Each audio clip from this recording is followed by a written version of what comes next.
உங்கள் தந்திவன் தொலைக்காட்சியில் சின்ன திரையின் சிங்க பெண்கள் மாலை 7 முதல் 8 மணி வரை காணத் தவறாதீர்கள்.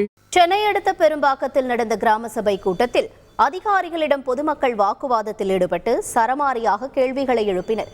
அந்த காட்சிகளை முதலில் பார்க்கலாம்.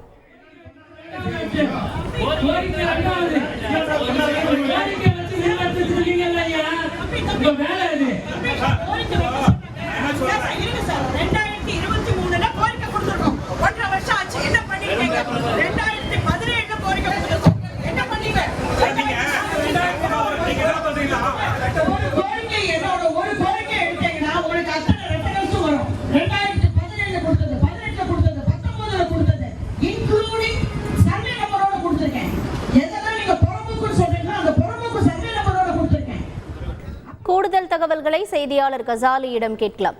கசாலி வணக்கம். தற்பொழுது பொதுமக்களுடைய இந்த ஆதங்கத்திற்கு காரணம் என்னென்ன கோரிக்கைகளை அவர்கள் முன்வைக்கிறார்கள்?